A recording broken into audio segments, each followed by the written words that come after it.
The king continued, "In the twinkling of an eye, this infinite consciousness experiences an epoch within itself, even as in the course of a brief dream, one experiences youth and old age and even death. All these objects which appear in consciousness are indeed non-different from consciousness. Therefore, though the self is neither the doer of actions nor the experiencer of experiences, it is the doer of all actions and the experiencer of all experiences. There is nothing apart from it. Within the atom of infinite consciousness, the doership and the experiencer are inherent. The world, however, has never really been created, nor does it disappear.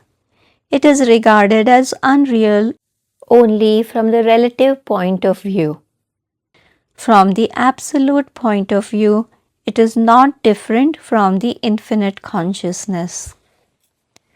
Sages only speak of the inner and the outer, which are but words with no corresponding substance, meant to instruct the ignorant. The seer, himself remaining unseen, sees himself, and the seer does not ever become an object of consciousness. The seer is the sight alone, and when the latent psychic impression has ceased, the seer regains its pure being. When the external object is imagined, a seer has been created. If there is no subject, then there is no object either. Without the Father, there is no Son. It is the subject that becomes the object. There is no object seen without a subject, seer. Again, the subject is subject only in relation to the object, even as it is the son that makes a man father. However, because the subject, the seer, is pure consciousness, he is able to conjure up the object. This cannot be the other way round. The object does not give birth to the subject. Therefore, the seer alone is real, the object being hallucination. Gold alone is real. The bracelet is the name and a form. As long as the notion of bracelet lasts, the pure gold is not apprehended. As long as the notion of the object persists, the division between the seer and the seen also persists.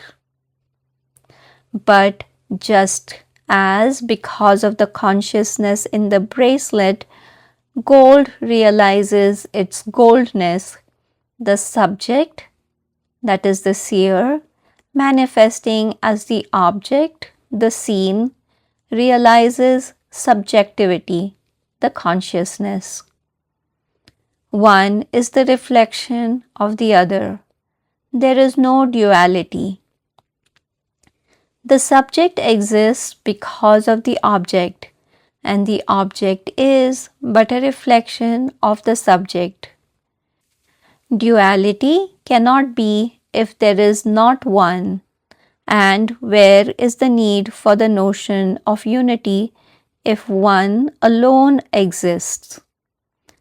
When thus real knowledge is gained by the means of right inquiry and understanding, only that remains which is not expressible in words. Division is not a contradiction of unity.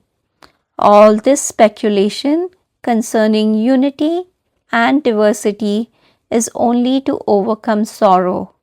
That which is beyond all this is the truth. the Supreme Self.